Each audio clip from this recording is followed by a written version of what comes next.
السلام عليكم ورحمة الله وبركاته. مرتدى الشرفت له وغوريو سعادة وزير حسن شيرين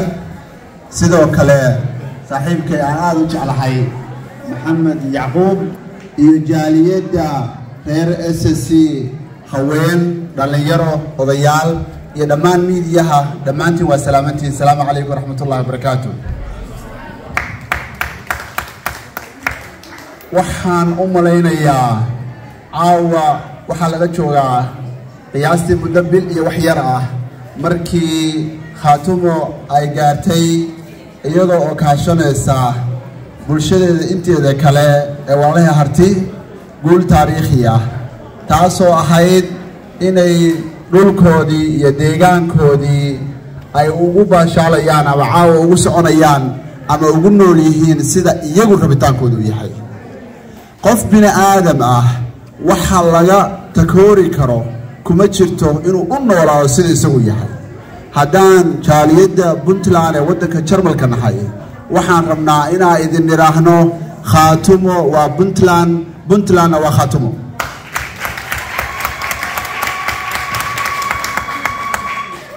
waa mataano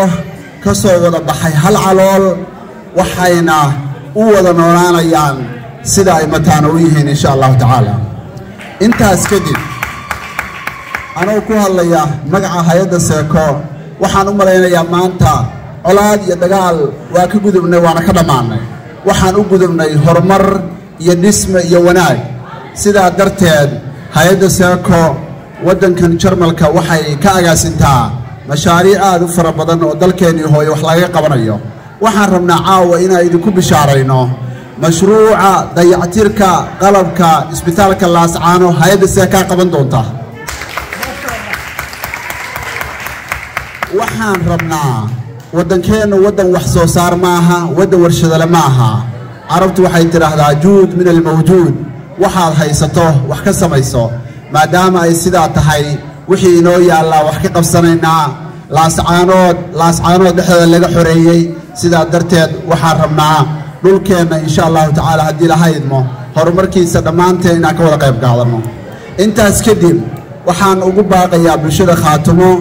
iyo bulshada reer Puntland iyo Soomaali inteeda kaleba. Khaatumo waxay u taagan tahay qadiyadda midnimada Soomaaliya. sidaa darteed midnimada iyo qadiyaddaas ay u taagan tahay in lagu garab istaago bay mudan tahay. wax badan baa lagu taamayay Soomaaliya in la kala jaro. 25 bishii Agoosto ayuu filinkaas soo dhamaaday. waxaana ku amaanan geesiyaasha walaalaha Khaatumo. waxaan ugu dambeyntii halkaan uga mahadcelinayaa jaaliyadda walaalaheena Khaatumo oo caawa nagu sharfay munaasabadan inaan kala soo qayb galno. waxaan leenahay dhammaanteen waxaan isku ognahay midnimo, wadajir, waxqabsi iyo horumar. waana salaamantiin. ما شاء الله. waxaan aad iyo aad ugu mahadcelinayaa gudoomiyaha jahliyadda Puntland ahna gudoomiyaha Seeko. xaqiiqiyan waxaad moodaa darbigii koowaad inay iyagu jabiyeen. waxaan rabaa mar labaad inaan mahadceliyo ururka Seeko ah urur aad uga shaqeeya European Union oo dhan. maadaama hadduu wax aad u muhiima uu mas'uuliyadeedii qaatay mana noqon doonto wax golaha lagaga baxo, waxay noqon doontaa wax ay sameeyaan insha Allah. taasoo aan aad ugu mahadcelinayo mar labaad mar saddexaad gudoomiyaha iyo dhammaan xubnaha howlwadeennada ururka Seeko. waa mahadsantiin mar kale. waxaan rabaa inaan hore ugu sii socdo oo aan aad ugu soo dhaweeyo xubin reer SSC aad u taqaano oo ah dadka maaragtay garabka iyo gaashaanka u ah SSC kaasoo dhiig badan af iyo adin muruq iyo maal ku difaacay mararka qaarkoodna tagaba jiida hore. kaasoo aynu oran karno waa afhayeenka guud ee beelaha Daaroodna marka maaragtay magacu muxuum ee kolley ah afhayeenka guud ee beelaha Daarood mudane Yaaqub Siyaad ku soo dhaweeyay dadkii iyo darbigii amraadka darbahooda mid la mid ah ku soo dhaweeyay.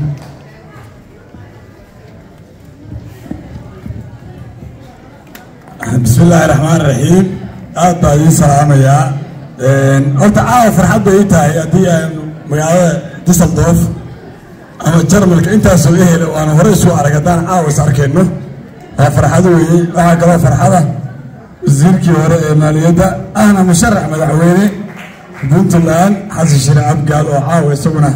سفر داري نوصل جاي سوريا خاطر مدرك هذا ولا قيف سوا جالية بنت الآن يا هذا سيكو أفكا ريال خاطر أنا وكل الله يوحى الله يا مسؤولية أنا قاني كل يوم سوي هذا وعن كيمي ودن كيبان كيمي رنتي وحنا صار كي وحنا ضمير له ضمير له ديج له كدخنا وبهرت ماشي كسو أركي لكن على العلاج باليري وإلهي وهلكيس ما أنت وعلى أسعار اللوتشة وبقول يا حوا كيلومتر ويه هالك الشري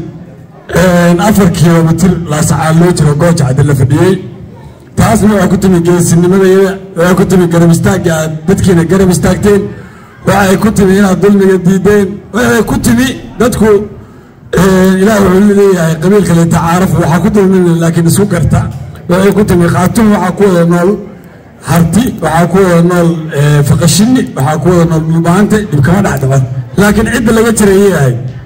أنا يا أودر هذا يورتا أنا أفرق خاتم قال يسمع هذا ليكين شري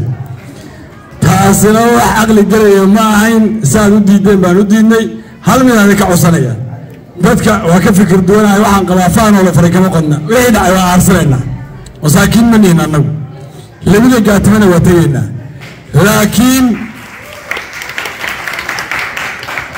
laakiin waxaan rabaa inaad ka codsado magacaha ba iyo maalkaha ba waxa la qaatay maalkaha ba wax aan annagu oranayna qaalaan baa la bixiyey iyo maamulka asaasi ah lagu darsado iyo minna khaatuma cageeda ku istaagtay qof kasta oo reer khaatuma soo maraayadaas ku fiiriya haysa aqoonso qof kasta maamulkaas dawladda warkeeda meel dheer buu gaaraa shacabka khaatuma nahay dawladda aan garab istaagno wixii aan haysanaa ku darsano markaan hadda cagaha haysa ay u istaagna xalka doontaan Soomaaliya dhan hareeraha ay taagan laakiin haddaan niyo jabto oo aan labada gaatamay xuduudii laba dalmaniin qabaa'ileenuna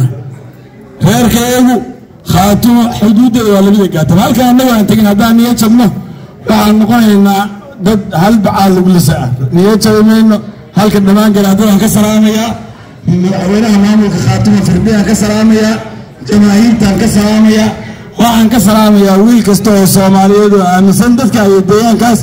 in dulmi iyo dareen la soo aaday warqaatuhu aguuleysato warqadkeeda Soomaaliya sharaf badan aguuleystaan wargeysiyaasha daraawiishada guuleysta insha Allah marba garab taagnahay boojkeeya Yaqub Siyaad waxaan u leeyahay waan teelay khaatuma insha Allah ta'ala guuleysta afayeenka guud ee beelaha daareed waa mahadsan yahay mudane Yaqub Siyaad iyo dhammaan marti sharafta kale ee ka soo qayb gashay mudane xasan shire abgaal iyo dhammaan marti sharafta kale kulay oo noo joogtaa waxaan rabnaa haddana inuu inoo hadlo aynu ku soo dhaweyno oo aan u malaynayo inuu xagga telefoonka ina kaga qayb gali doono وعلى آله وصحبه وسلم. السلام عليكم ورحمة الله وبركاته. وورين وسلام يا جالية جرماني الصوماليين. runtii farxad bay tahay inaan kulankan aan idinka soo qayb galo inagoo ka hadlayna dad Soomaaliyeed gaar ahaan hawsha hadda ka socota ICC Khaatumo runtii waxaan oran karnaa runtii ummadda Soomaaliyeed meel ay joogtaba marka koowaad waa isku dan waana isku ujeedo laakiin haddana xaalada meel kasta ka yimaadeen ummadda uu ilaahay dhex dhigay ama lagu soo duruufo ku yimid baa keenay in ummaddu isla garan weydo wixii danta ahaa sidaa darteed dadku waxay noqdeen dad dulmi doonaya iyo dad dulmi diidaya marka shacabka ICC Khaatumo iyo Soomaalida guud ahaan la mabda'a midnimo doonka waxay horeyna ugu maaragtay ugu babacdhigeen inaan dadka Soomaaliyeed wax aan dantooda ku jirin oo dhex keeno ama lagu maamulo haddana tii 100 sano ka bacdi tii bay ka halgamayaan oo hawshooda ku jiraan kaalintoodana rabaa inay qaataan haddana howlaha ka socda gobolka Sool gaar ahaan SSC guud ahaan gaar ahaan gobolka Sool iyo halgankii muddada 8 bilood ah xooggiisa socday horeyna muddada dheer usoo socday guulaha dhacana hadda laga sameeyey iyo horumarka laga sameeyey runtii ilaahay baan ugu mahadinaynaa marka labaad waxaan ugu mahadinaynaa intii ka qayb qaadatay naf iyo maal Soomaaliyeed iyo ka istaagtay dadka iyo dadka deegaanka horaan waxaan u sheegay in natiijada laga doonaya halsana waa dadka hore in masiirkooda iyo taladooda iyagu ay xaqa u yeeshaan iyo talabaad in lagu xaqiijiyo midnimada ummadda Soomaaliyeed idinka inay labadaasina waa laba isku xidhan oo isku sidka waxaana meel wacan waa inoo maraysaa haddeena waxaad moodaa in jawigii hore aada uga duwan la galay wixii ka dambeeyey 25 August maalintii nidaamkaas hadda Hargeysa ka jira daalimka laga kiciyey oo laga dulqaaday dulmigii iyo dhibaatadii uu ku hayay deegaanka waxaad moodaa dadkii inay u istaageen inay wajigii labaad oo isugu jira in deegaankooda ay difaacdaan amnigiisana sugaan adeegiisana ka shaqeeyaan ay ku howlan yihiin idinkana waxaan filayaa howlaha hadda isugu imanaysaan ee xukuumadda ka wadaan dagaalada ka wadaan waa sidii arrimaha loo taabagelin lahaa oo kaalintii wajiga labaad u qaadan lahaydeen arrinta aad baan u bogaadinaynaa aad baan maaragtay u soo dhaweynaynaa aad bay nimooyinka diiran gelinaysaa aad bay maaragtay loo farxad gelinaysaa marka waxaan doonnaa hawl ka mid ah leeyihiin ugu waaweyn aad baan maaragtay ugu maqsuudsannahay dadaalka jaariyadda ee Germany ay wato waxaan rajaynaynaa howlaha ka socda SSC Khartoum inay Soomaaliya saameyn togan ku yeeshaan oo Soomaalida wax soo kordhiyaan oo aysan waxba ka dhimin dhibaatooyinka jirana way iska dhammaan doonaan waxayna ku dhammaan doonaan sida saxda ah ee Soomaali doonayso sida saxda ah ee Soomaali u dan ah way ku dhammaan doonaan idinka Ilaahay annaguna markii deegaanka maamul ahaan waxaan diyaarnahay mas'uuliyaddeeda inaan qaadano intii awooddeeda shaqayno هل يهمين iyo waqti kasta heegan oo ahaa hawsha aan u haynay SSC Khartoum iyo ummadda Soomaaliyeed diyaar baa u nahay idinkuna waxaan rajaynayaa inaad diyaar tihiin haddana way idinka muuqataa waxaan idin sheegay hawsha marka hore taalay ahayd in waddanka laga saaro soo duulayaasha kala gooyayaasha ummadda Soomaaliyeed in hawlka culus ee maanta taalo ah sidee deegaanka loo dhisaa si adeegiisa looga shaqeeya si amnigiisa loo sugaa si horumar iyo wax Soomaali u muuhato oo u gurooto oo muunad ah deegaanka lagu hirgalaan isla markaana dadka deegaanka haddana ay oo Soomaalida kale uga caawiyaan ciddii wax ka dhiman yihiin wax ugu daraan intaas baa laga shaqeynayaa insha Allah way hirgelaysaa idinkana waa idinka muuqataa الحمد لله ولونا سجود مال وعن وإلهي لو مهديه وإلهي لو حمد الله وقوة إلهي لو حسوسته بمريا أوله أنت عم تفارنيا رجينا إن الحدود كان حوجنا والسقين كان حوجنا لما نجيل الشعب قوايم هذا بارك الله فيكم.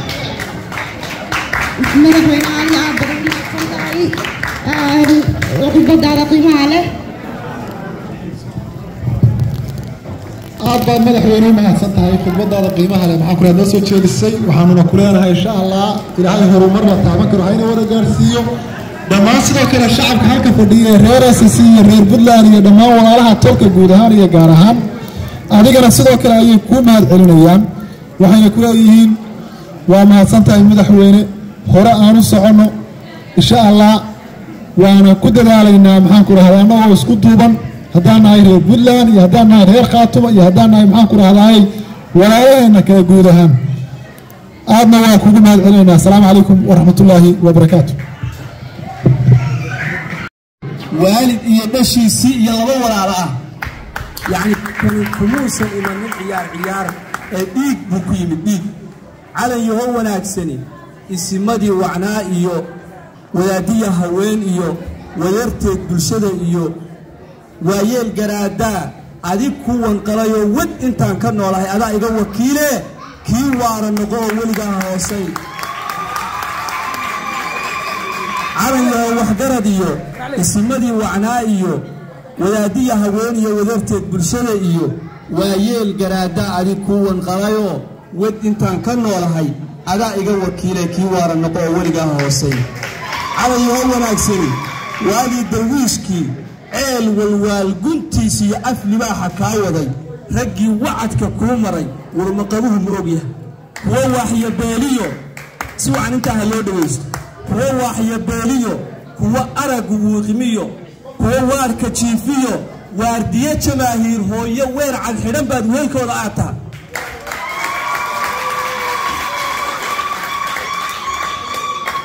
على يهو ناكسني واجي درويشكي عيل والوال قنتيس يقف لباحة كاوضي رقي وعدك كومري ورمقوه موبيها على يهو ناكسني هو وحي باليو هو وارك تشيفيو هو أرق وغميو واردية جماهير هو وير عاد حنباد وهيل كوضاعته وين السلامة مدن أبوه مجيء وكحنا وقتك أيها هذا العيدية ومن محمد أبوه هذا وين تحاول نطري وحرمنا هنا هذا كنت جبل يوسف دوانو تاسوا هنا كسر دوينو مدن ما تشرف تكمل مدن حسن شراء الدار والسيركي وراء بودلان المالية ده مدن حسن شراء الدار وحنا يجينا السيد الله.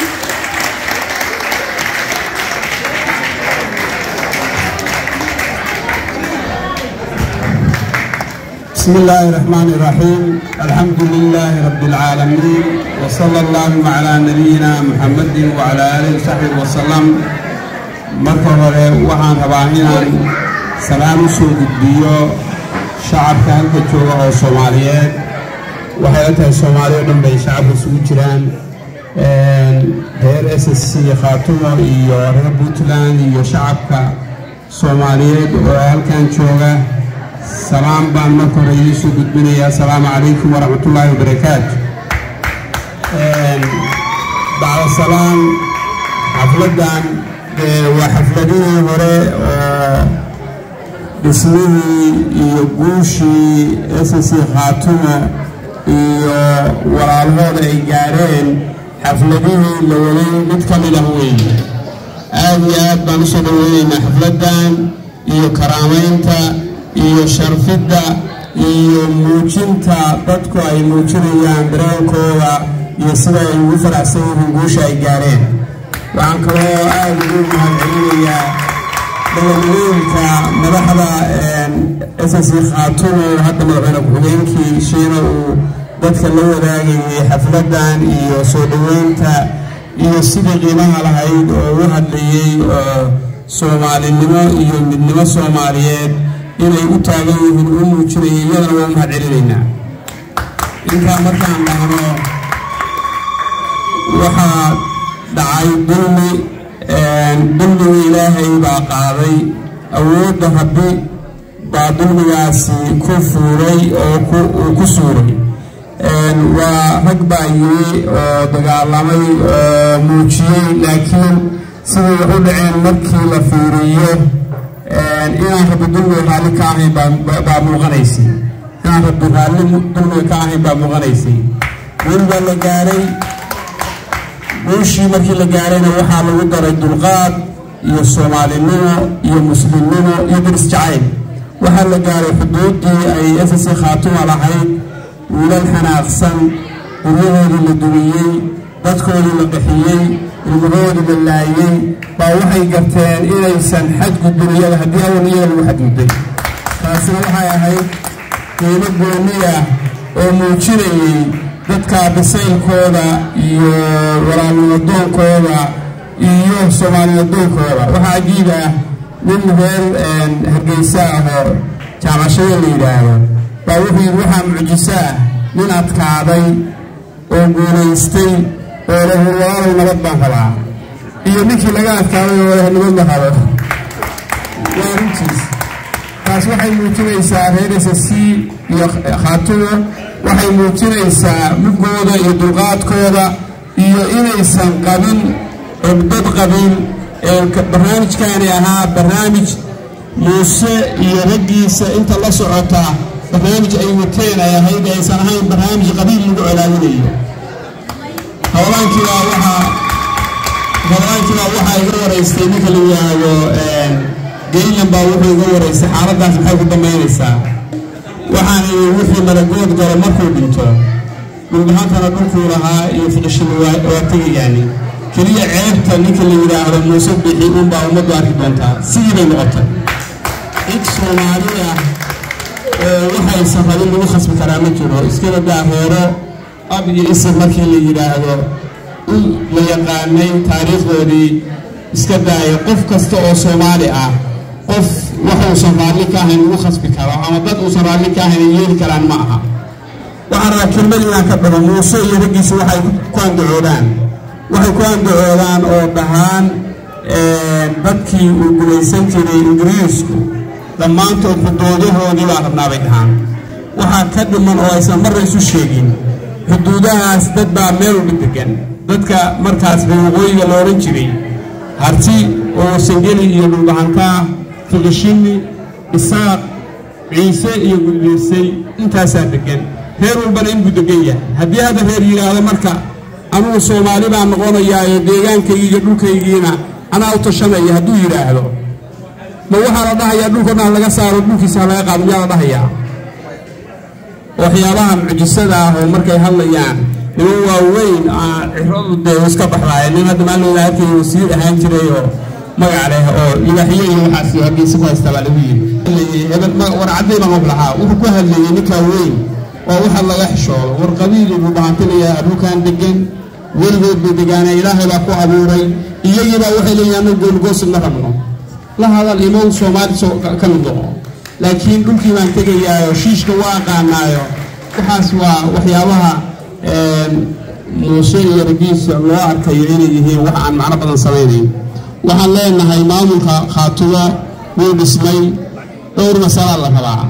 dowladda federaalka waxaa la rabaa wixii la gudboon oo dowladaha xubnaha ka ah dowladda federaalka ay siiso oo ah horumarada in laga shaqeeyo dhaqaalaha in laga kala booliiska iyo maxkamadaha in laga kala inta dowladaha xubnaha ka ah dowladda federaalka ka inta ay bixiso waa laga rabaa dowladda federaalka inay bixiso si maamulkaas u dhismo iyaga waxaa laga rabaa booliiska iyo maxkamadaha diyaariyaan ay bilaabaan inay cashuurta qaadaan haddaan cashuurta la qaadin dowladda waxa bays waa cashuur qaadida qodobkaas laga rabaa reer Puntland laga rabaa in la garab istaago hiiliyahooda dhinaca dowladda Puntlandna waxaa laga rabaa wixii laga rabay hadda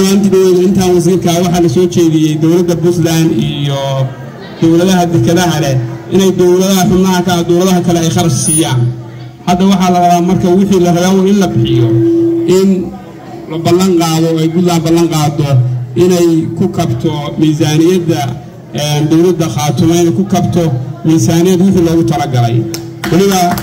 October kana hadda miisaaniyadda la dejinayaa miisaaniyaddaas la rabaa in loo qaybiyo laba oo toodi la diyaariyo maamulku hadduu hagaago cashuurtana la ururiyo marka dowladdu waa saldhiganaysaa waxaan garanayaa Puntland markii la asaasayay waxba cashuurna lama qaadin ana ma jirin miisaaniyaddii ugu horeysay 250 milyan ma la heli doonaa baa lagu sameeyey